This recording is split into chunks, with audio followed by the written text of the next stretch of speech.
Welcome everyone to this exquisite stream together with me and Niclas Lundberg. Also my exquisite alias online is pLoLock.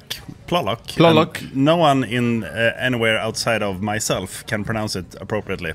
But here we are. Yes. And here we are with enter. Yeah, you have no idea who I am, right? What the hell is this man doing? I know you. You nailed the hell out of that intro, I gotta say. Well played, sir. Thank well you. played. Thank you. My name is Sp4zie, Jonas. I go by many names, but I play League of Legends on the YouTube nick with the same name, on Twitch as well. If you're watching this on my channel, feel free to scoot over to the Videohjälpen channel, where you can type in the chat and we'll see it here on our little thingy, whatchamacallit. And you can go ahead and write in questions during this hour, and we're going to be talking about what? Well, about you, about me, about YouTube, about maybe being a creator, about the whole shenanigans that happens in front of and in the back of the camera. Right. I think you want to think of it as if you're looking to do what both me and Niclas have and has and are and is doing. This is your opportunity to go ahead and collateral damage. This is your opportunity to go ahead and ask anything that's on your mind. You can also ask general questions or just things that you might want to, get in on, get some intel on. So go ahead and ask anything. I think we'll start off by me first and foremost asking you. You are quite the YouTube veteran, I got to say. I am. When did you start? Well, I started my first YouTube account in 2007. Right. So, and it's called Potato1337. And it's a meme channel, right? That was yeah, pretty much. Plain memes. Pretty much. No, you had a couple of Reddit successes there, right? Oh yeah, for sure. And some just memes and one Minecraft video that got a lot of views, and just some random stuff that I just upload for. Even back then, Minecraft was the way to go. Oh well, back then I think was in 2012 or 2013 when I uploaded that video. Holy crap! I guess that was the that was on the Minecraft search. Right, and then you went on to creating a regular, ordinary Swedish mirror. Yeah, right? and actually I got some. Oh, can we get a zoom in on that? I mean, look at this, the collaboration going on the wrist here. Isn't that just beautiful? I can't. Can you twist it? Can you make it happen? I got the merch. The two merch that matters. The two ones that matters. The only two ones I got, except for my Portal wristbands. Right, and then of course you started that channel, and that went on for a couple of years. Yep. And then you went on to work with United Screens, which is a YouTube network here in Stockholm. Yeah. I started at 2011, so even I feel old, but not as old as you. Well, actually, I started my YouTube account, but we started the Swedish Meantime channel in early 2011. Sure. So pretty much. The same. Yeah. And from there, we've been at the platform for a while. So I think that we are more than capable of answering most questions. Now, before we do that, and we have some people in the chat already, can you go ahead and tell the fellow viewers what this stream is about? What are we making here? What is happening? For sure, and actually we have prepped so that even you can also do that. Wow, I can participate. But this is in Swedish actually, so we have to live translate if we use these things. Love it. Go ahead. But actually, I know these by heart by now. Well, go for it. So I mean, essentially, Videohjälpen or the Video Help is a charity live stream that goes on for a whole week. So we started this Monday at noon, and we will be live streaming until tomorrow afternoon at 5 o'clock. Then we end the live stream, and we are trying to help gather and collect money for Musikhjälpen, which is actually some trivia here, a format that is based on a thing. It's based on a thing, people. Hold on. It says here somewhere. Okay, I'm abort. It's basically a radio production where they sit in a little cage on a square, and it's different. Every year it's a different place in Sweden. Yeah. And you gather money for a cause, and this cause is this year. Oh, it's so the theme is children are not for sale. So it's basically meant to prohibit and support children that has been exposed to child trafficking. Right, and you can always, some people tend to, when these nice things come out and about, people tend to sort of criticize why we're putting money here and there and etc. I feel like this is a subject that there's no argument. You just, you got to pitch in for this, right? Yeah. So if you do want to help what do? You swish, right? If you're from Sweden? Yeah, I mean, if you're in Sweden, you can swish. That is the easiest way by using this particular number. You can also see it in the overlay in the stream. And you can also chip in with some money using card payment. And in order to do that, you need to go to Bassan at Musikhjälpen. So the easiest way to find that is either to find the direct link, but I don't think we used that because it was bugging in it wasn't working properly in the YouTube chat. So you go to videohjälpen.se, and then there's a big yellow link on the front page, and then you end up on click it, and then you can send a message, right?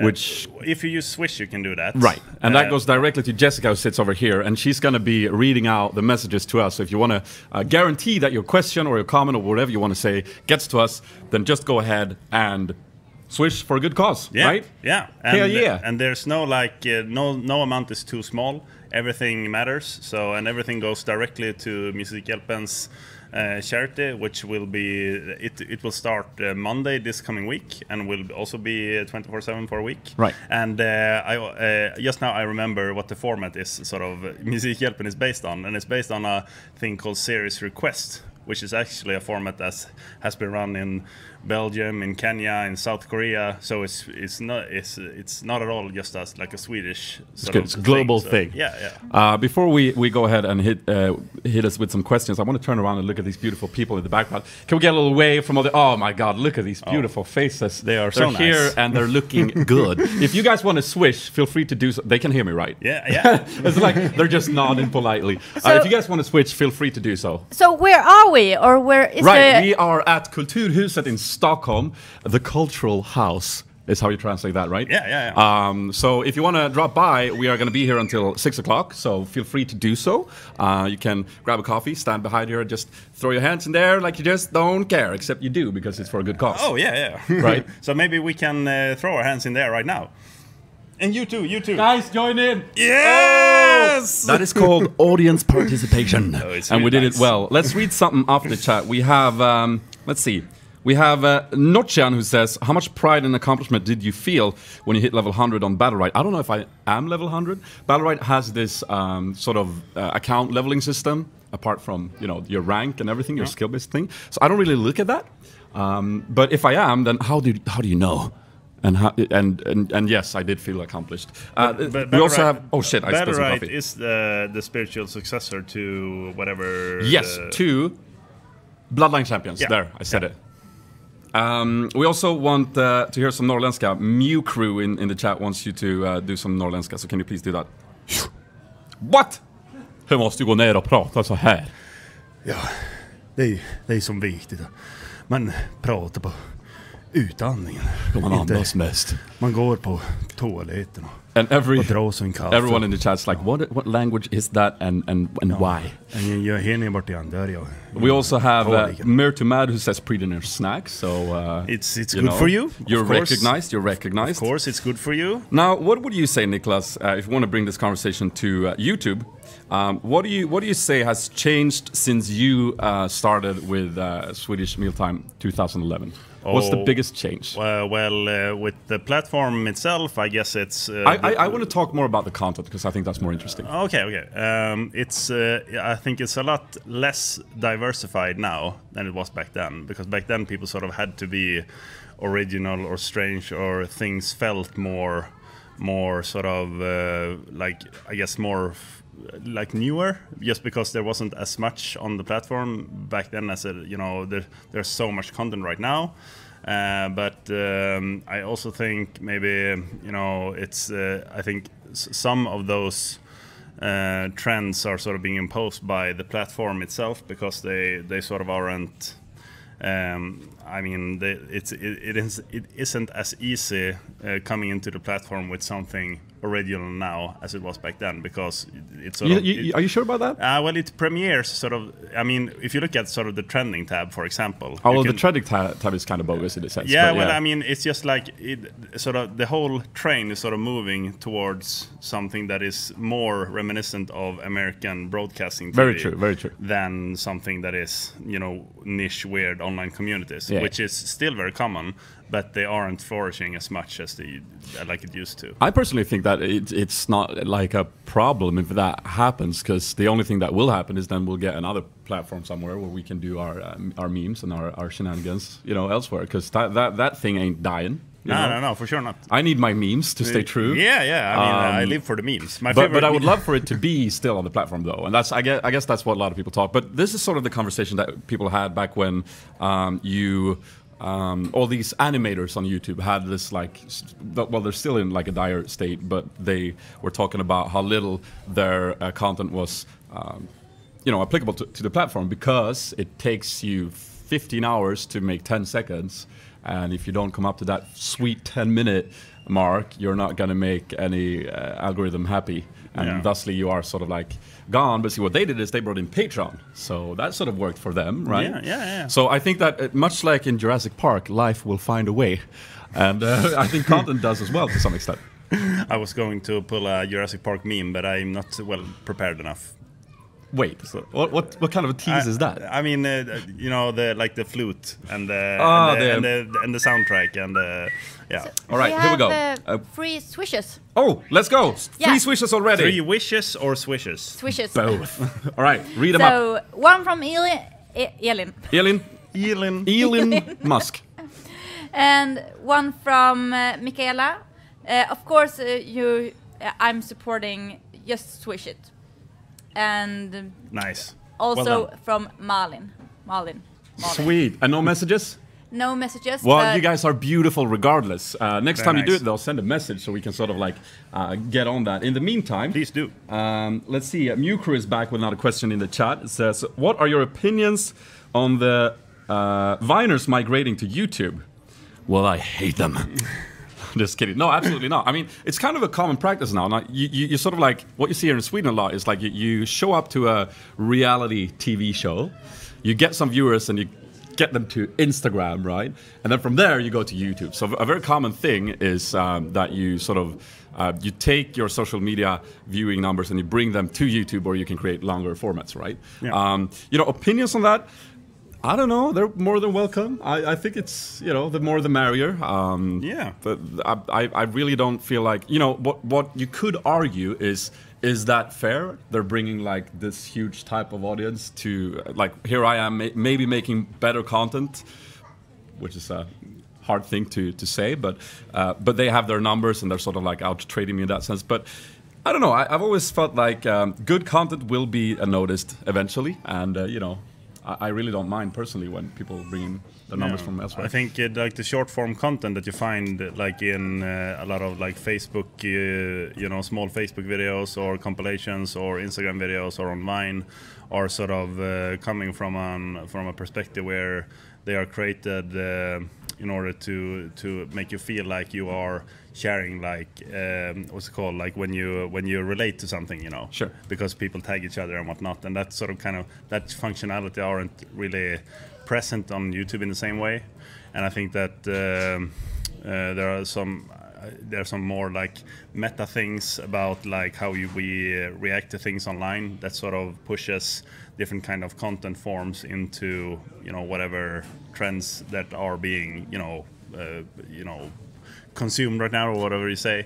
But sure. But I think it's a lot more easier to, that kind of content that you saw online is much more.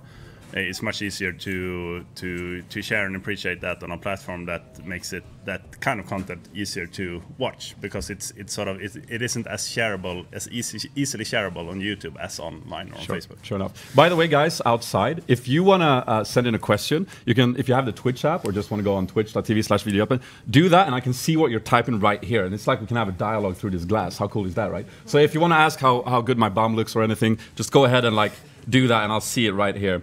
We have one from Nizing who says, what do you think has changed the most over the years? Just in general? There has been it keeps going, because the moment YouTube changes something, everything changes, right? And they change things constantly, right? We have a bit of action going on around us. It's because there are people in the studio, and that's fine. But yeah, so I feel like there are numerous moments in my personal YouTube career where I felt like, whoa, that's like a curveball. What do I do with that? And I think we touched on one earlier, which was the sort of longer content push where you kind of want all your videos to go above 10 minutes if possible, right? I sort of personally took a kind of bad approach towards that. I became very childish and I went, I'm not even going to think about that. I'm going to make my videos as long as they are warranted. And most of the times that isn't 10 minutes. And in the end, I could definitely see that hurting me statistically, whereas other creators would push out longer content, especially within the league scene, and they would get a much higher boost in terms of traffic through the search algorithm and everything. And you know, that is kind of sad, maybe. I kind of liked it when YouTube was really about tight content, and I feel like it's not so much anymore because obviously YouTube wants their viewers to stay on the platform longer, right? That's why they sort of like are pushing this. But then again, I think there's space for both, even though one is clearly not as successful as the other. Yeah, I guess back in like pre-2012, 2011. Well, back in my old day, everything was very click-based. So if you got a lot of clicks, you went on the front page, and then you got a lot more clicks. And, it was all about clicks and thumbnails back then. I mean, thumbnails still a big deal, but like, do you remember the what was the reply videos? That was kind of like the way video answers. Yeah, where you kind of like leached onto whatever popular video was up there with like very usually sexually suggestive thumbnail, and then you were golden because clicks was everything, and if you got a click, you were in the zone. Yeah, kind of. Pretty much. Yeah. All right, let's look back in the chat and see what's happening. Last Bullen says, "Sp4zie, your YouTube is legendary." Well, lovely comment indeed. If you swish to the number here, we will love you even more, though. Just saying. Yeah. You could be loved more. Mewcrew says your bum looks amazing. Wait, who is Mewcrew? Who is that? No one wants to take responsibility? No one? All right, maybe that's just someone on the internet. Fine. Let's see. How much did the adpocalypse affect you guys, says Notchan. That's an interesting question. Let's dive into that. So you're not as active, I guess, as back when. Well, I can explain like what actually has happened. Sure, go for it, and then I'll add on my personal experience after that. Yeah. So I mean, when an advertiser like wants to buy ads into YouTube, they are like, to make it more like very simplistic, you could say that they go into some a process like, let's say a form where they sort of add all the information that they want, for that particular ad campaign. And like pre the apocalypse, there used to be sort of small checkboxes for like suggestive content that was pre-filled in. And so, you just scrolled through it and then just went on ahead. Right. And like the only change that they basically did was to remove the pre-check boxes, which basically made, people a lot more aware of when they wanted to push their content into content that was, maybe more explicit or suggestive. Sure. So, and that actually has more to do with how humans work than like with how YouTube works. So like short story time, when you like an organ donor card, like when you get a card and you need to check in like, hey, if I die, you can take my organs. So there was like I can't remember where, but there was some kind of like form that people would fill in some city or country somewhere, where I heard this on a podcast somewhere, I think, where they had like the part. By the way, that's the equivalent of like, that's not a very reliable source these days. I heard that in a podcast somewhere. It totally isn't, but it makes sense. Because when in that particular part where they had about the particular part about organ donorship, they had like in the first version, people had to explicitly put down that they wanted to share their organs. And it was I remember the source now. It was in Radiolab about choices. Love Radiolab. So good. but also like when they changed the form to be like, you have to put your name here in order to not be in the program. Right. So it's basically like what they 80% more people like basically participated. So that was basically the thing with Apocalypse as well. Yeah. And also it only sort of affects ads that are bought through and via YouTube themselves. Right. So if you like reserve your own ad inventory, it won't be affected. Which is why it's kind of not affecting me, because I have a network here that sort of like does that for me. But I think that if there's one positive thing, and I do tend to want to think positively, it sucks that a lot of medium to smaller creators are kind of hit by this, and sort of like some of their revenue might disappear. But I've also felt like one of these things that I personally wanted YouTube to become has sort of started happening because of this, which is the viewers on YouTube are way more acceptable to you working closer to brands, which is something that I think is kind of important. Like if you compare YouTube to Twitch, which we have a question here that we're going to take in a sec, on Twitch you can do pretty much anything. You're sort of like expecting a big streamer to have like 5-6 different brands around you, because that's how you make revenue, and that's fine. Yeah. Whereas if a couple of years ago, it was kind of like swing and a miss if you at all worked with other brands, like said this video is sponsored by or this video is in collaboration with. And I feel like because of the adpocalypse, people are way more open towards that, which I think is a good thing, because we want the content to be free and we want people to keep doing content, and that's the only way you can do that. And people know that, which is kind of cool. People are smart. Yeah, the tolerance have absolutely changed a lot, and it's probably going to change even more going forward. And I think that YouTube being the biggest online video platform, or sort of also imposes some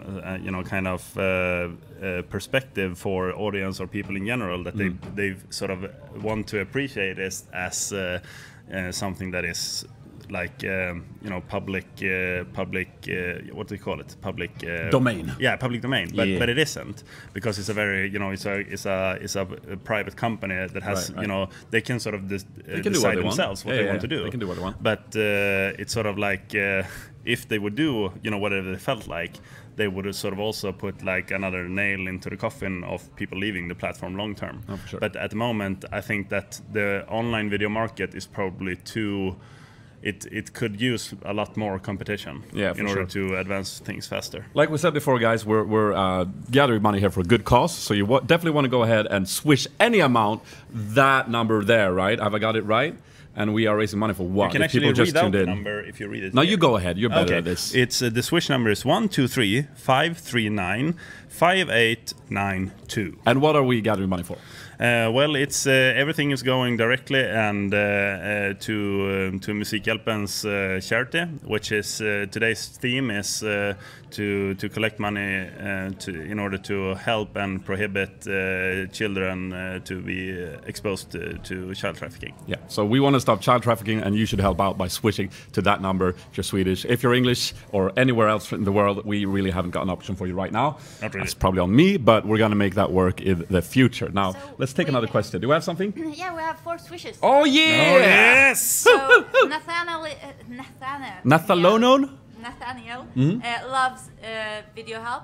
We love you as well. We love you too. Love you too. Matthias is asking if the polka grisarna går att äta. Oh, for sure. He asked if these are edible. They are, and I'm going to try them right now. They're actually a bit, I ate one the other day, and they are a bit strawberry. Okay, strawberry. Library. And Emily has a question. Any tips for someone that wants to start with YouTube? Yeah. So, first and foremost, it's important that you're professional.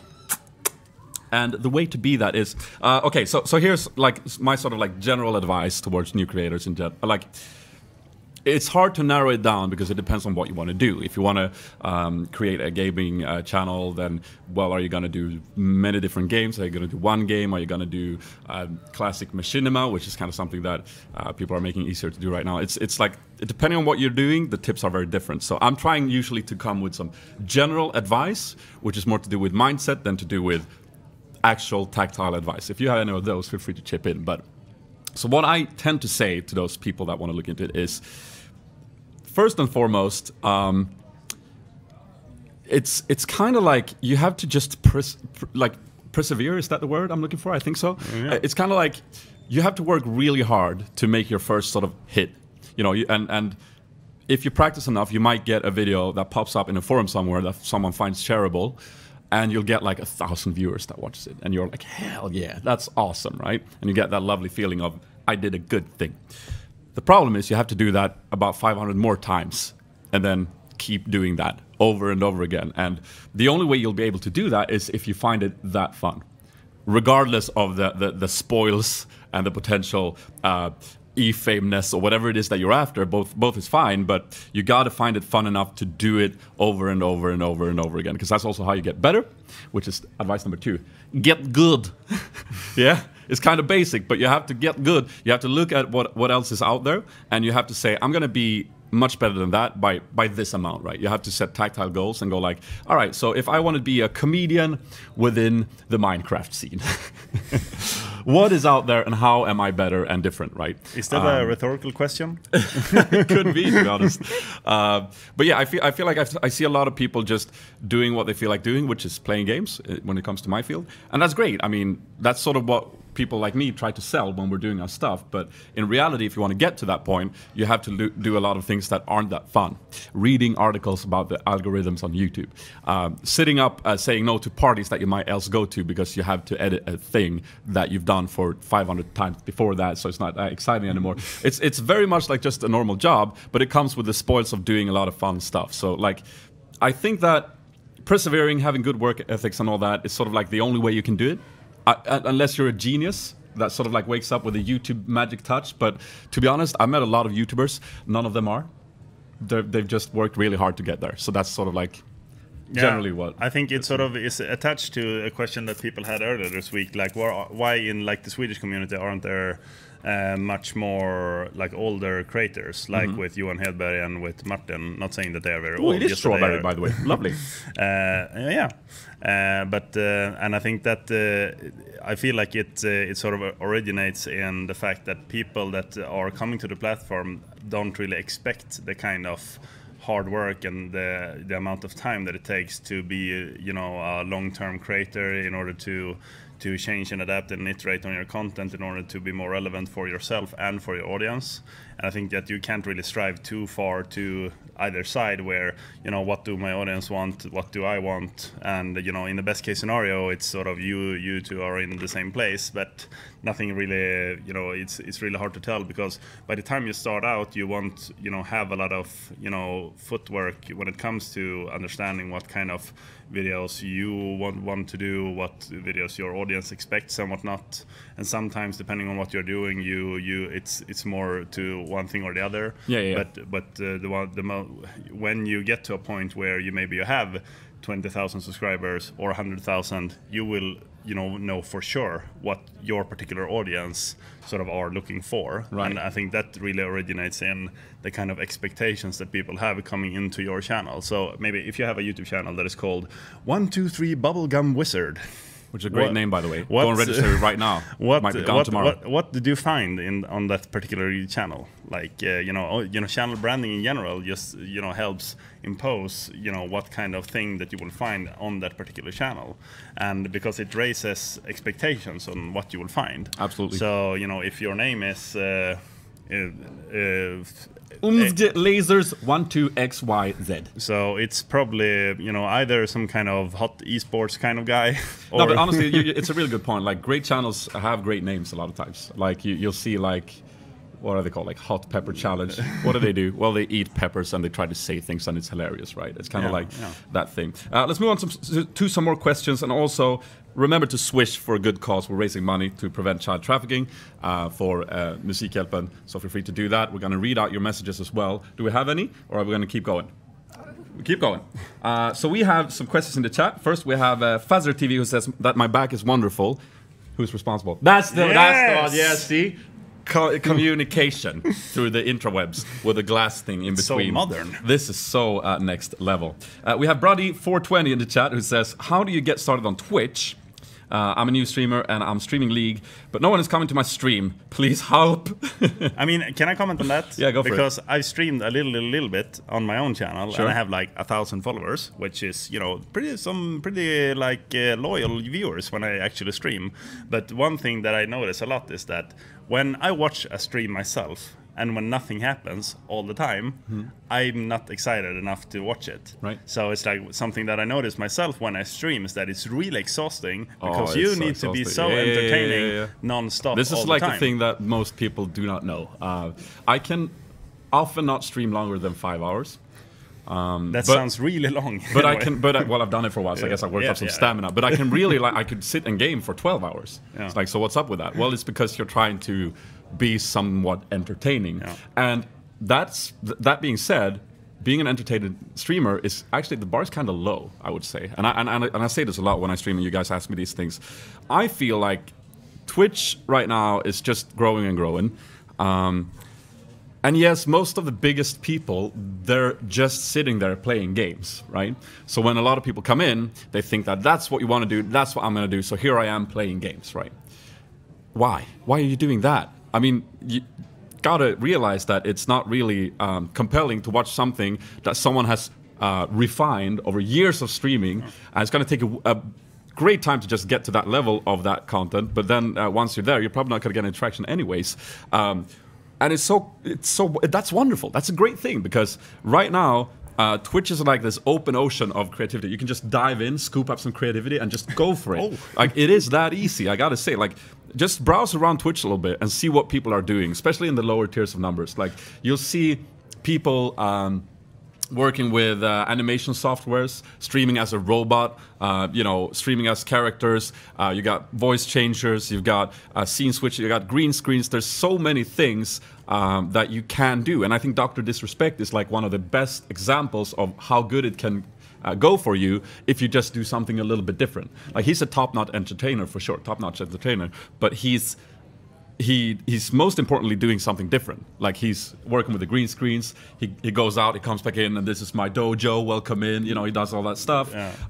And that's the only reason he got where he is right now. And now he's doing super well. And so I think generally, do something new. You have to.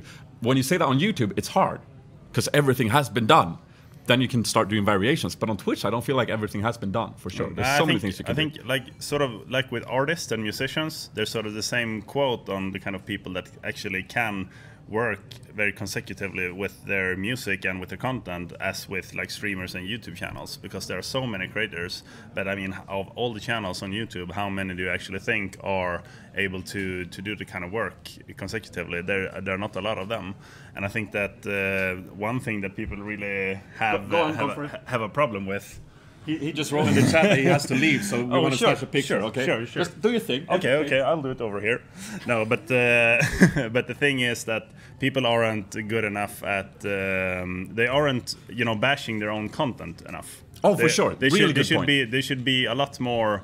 Put a higher bar on themselves, because a lot of people are like, hey, I want to grow my channel. Here's my channel. Then you look at it, and it looks like it doesn't look really good. And it's not like only the maybe branding or visuals, but like the whole reception because you aren't able to present why I should have a reason coming back. And that's fine, because that's where we all start out. But you should definitely yourself be your biggest critic of your content. Like, you should be the one ironing out the naughty bits, so to speak. And you shouldn't need somewhere else for that. But if someone comes along, you should be totally open for it.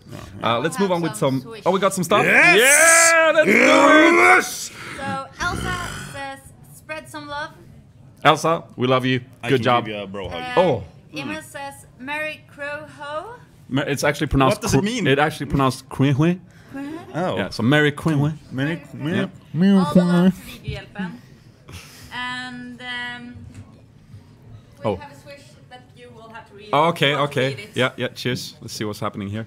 Where is it? So offensive if I say it. Where do I read it? Oh, man! I don't want to read it. It was mean. No, it was actually not that mean, but it's fine. But thank you for the switchies. That's really good. Let's see if we got another question here in the chat. We have one from Nizing. For YouTuber, your character or persona or image is very important. Are you planning on how you want your persona to be, or does it just happen? I'm sort of like paraphrasing the question a little bit.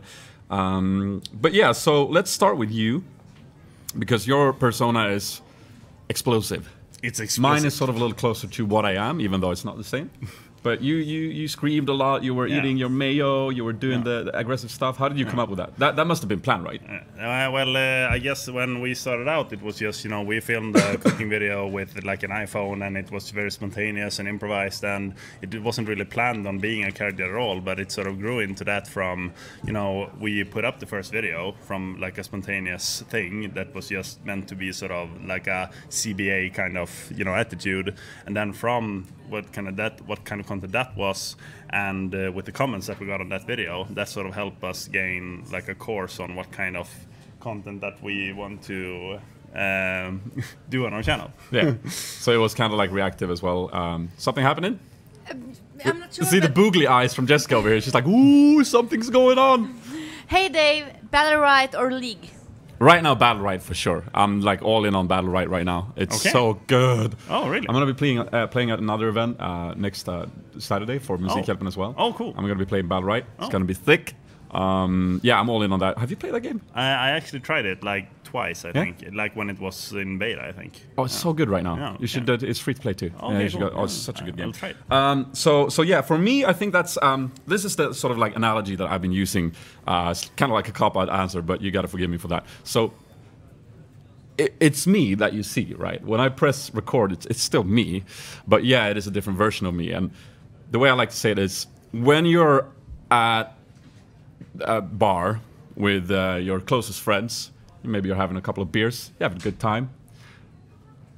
You're not going to be the same person as you are when you're with your girlfriend or boyfriend's parents having fancy dinner. Or will you? Or will you? No, but I think that like that's sort of like that's how it is. It's not the same.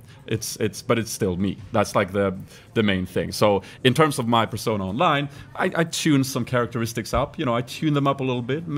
Because the thing is, a lot of your character sort of disappears through the lens. It's very like, and through a microphone especially. Like if you might sound very excited, but then you listen back to yourself and you're like, am I dead inside? What's happening here? So you have to sort of crank that up a little bit. But other than that, I feel like it's still me. It's still who I am. I think people need to sort of decide or figure out if they are either an expert in something that they are doing. Sure. And it could be gardening, it could be gaming, it could be anything that you just know really much about this, and you're a leader in the field, and you can sort of be someone that shows the way on how to learn and adapt and do things in this kind of content. Or on the other hand, you could be an entertainer. Sure. So you are someone that is fun to watch. You are engaging. It's interactive, and possibly it's a mix. But it's comparable. It's like if you, because you are an entertainer, but you are also pretty good at League of Legends and Battle Right, I'm sure. Battle Right now. Yeah, for sure. But it's like compared to like if you're watching.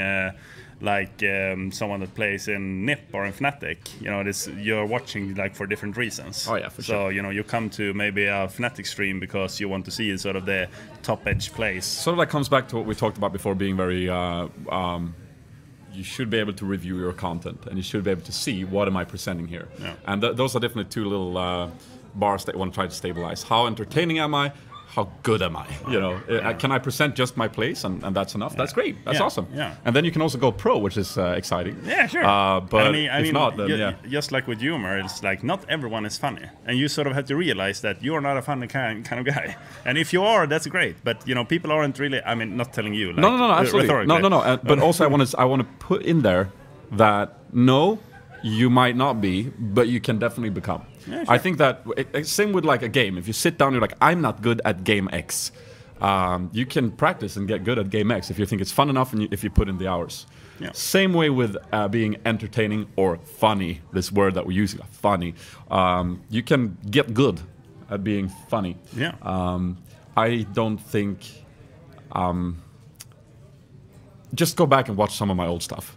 Just do that and cringe.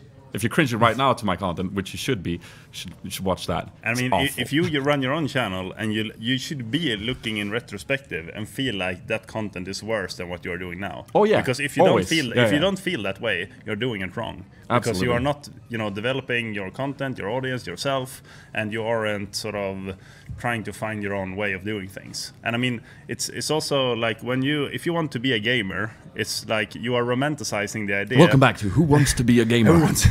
Well, pretty much everyone, frankly. But you're sort of romanticizing the idea that you can be at home playing video games all day long. But you don't realize that maybe in Jonas's videos you're watching a 7-minute highlight video or something, but behind that kind of video there's hours and hours and hours of work. And it's actually when you in the long term, you maybe won't be making content for the same reason that was when you started out. But that starting point is really important, because people that start out with the idea in mind that, hey, I want to make money, I want to make this my job, and they do all those things, they won't be successful, because no one is. No, and I often say that if someone asks me, it's like, what do you do for a living. It's like, oh, I'll do some YouTube stuff. They're like, what is that? I'm like, screw it. I'm an editor. I edit. Yeah. That's what I do. We have another question here in the pLoLock chat. If you want, you can ask any question in the chat on Twitch or YouTube. Do we have the YouTube chat open as well? I don't have that right here, but we can look through that as well. This one is coming from Maxine Melora. That's how we pronounce that. Do you think anyone could be a good content creator and should try it regardless of sickness, disabilities, background? Yes, yes, yes, and yes. That really has nothing to do with if you are successful. Unless you wanted to. Unless you want it to be something that you can, I mean... Isn't this the gamer or esports, the guy that plays with his feet or with his hand? I mean, he's fantastic, but he's also a pretty good entertainer as well. Yeah. So he could definitely make his channel not about that, but he chooses to bring that into the mix. So he puts cameras on how he plays with all the different things. Yeah, because people are fascinated. Yeah, that's amazing, right? Because he's an expert in what he's doing, and because there's pretty much no one that it doesn't matter if you can't be as 0% entertainer and 100% expert, because you need to have sort of a little bit of both. I recently found this Danish channel, which is a guy that does like home science things, science stuff, and he bought like a super mega magnet or something that anything with super mega in the name, I'm game. It was so strong that he actually did something with like pig's blood or something in order to to see how it pulled or pushed of the iron in the blood. Oh Jesus! And it was interesting because people had been asking him in his channel, like, isn't it dangerous for you to handle such strong magnets, because it might affect the blood in your body, right? And he proved that it was no risk in it, but it was interesting because with the magnets that strong, they sort of come with labels that say, hey, don't put something in between this and other things. No shit. Because it will crush it. And it was super, it was, and wait, sorry, what was the point with this? I love the story, but yes, that he's an expert, and it's not super entertaining, but it's entertaining enough to carry his expertness. Sure, and absolutely. And like with primitive technology, the guy in the jungle that just builds things and doesn't say a word at all ever. But the description is huge. Have you clicked the description? It's like, oh yeah, and that's part of the content. And it's cool. And the subtitles, he uses them as a narrator to explain what's that's going awesome. on in the I video. haven't turned those on. And that's also it's also very fun. Always very fun seeing people using features in YouTube in order to actually improve the content somehow. For sure. Just not using something for the sake of using it. So the channel we're talking about is primitive technology, right? Yeah. So go and search that and look at that. It's an amazing channel. He just goes out in the woods. He puts up his cameras on tripods, and then he goes he has nothing. He has no tools, nothing. And then he sort of builds a little house and a little mini society for himself with working furnaces. He gets water, he gets food, he builds huts, he builds containers and pots. It's amazing. And again, no commentary, no editing. It's just like raw cuts. Here's how I create something out of nothing. And that's really a big point about the cuts, because you're never bored with this content because things are happening so fast. They're like the longest cuts that he has is maybe 5 or 10 seconds long, because he edits it a lot. Oh yeah. And it's like, watching a live stream like this is probably much less exciting than if we would have had like maybe 12 cameras and someone sitting in live editing, them all, and it would be such a, more lively kind of content. Absolutely. No, and but I still think this live stream is better than his channel. So have you two Swissies? Yes! Swissies! One from Josephine. And love you, Josephine. One from Helena that says, bra jobbat, PS, fina pumlor I studion. Pumlor? Helena is my wife. What is pumla? This is a pumla. Is this a pumla? From Luleå, in Luleå, you call this a pumla. And actually in SOL, Pose for the camera, we're getting photographed. This is also an pumla. So pumla is a word, it's not something that your wife just uses? In the SAOL, Svenska Akademins ordlista, it actually says that this is a Christmas decoration. All right, well, you learn something new every day. Yeah, so pummel it away. Guys, keep asking questions in the chat if you want to do that. Do you have a question, or do we have 5 minutes left? 5 minutes left. Oh, that's cool. You know, hand signs in the production. It's like, this could either mean that I want to say something or that you're out in 5. So we have time for some more questions if you're fast with it. But I want to bring it back to like sickness, disabilities, and background, because we sort of went on a tangent and we ended up talking about just cool stuff on YouTube, which is kind of what we tend to do when these things happen. But I feel like no, there's definitely no reason you shouldn't do it.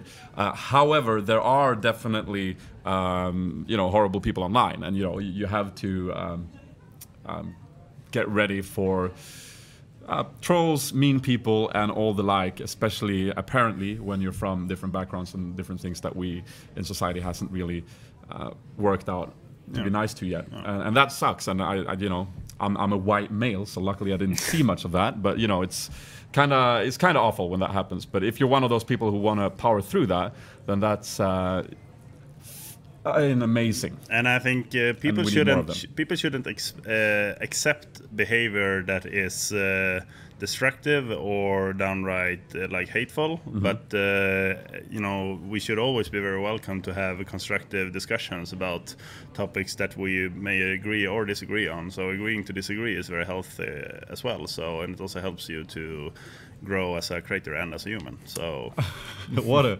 great note to kind of like end on. Niclas, I don't often agree to disagree with you, but if I could, I would. Do you also, when you do a fist, do you also tend to sort of bend it like this? Well, it's just because I want to have the, you know, the kind of knockback. No, I just want it to look as unsexy as possible, and this is how you do it. Oh, this is also a heart. Oh, it is! Screenshot moment! Yay! All right, how are we looking on time? Are we good? Yeah, I mean, we could wrap it up. We could probably wrap it up here, guys. So thanks for watching, everyone, and this has been me, Niclas, aka pLoLock.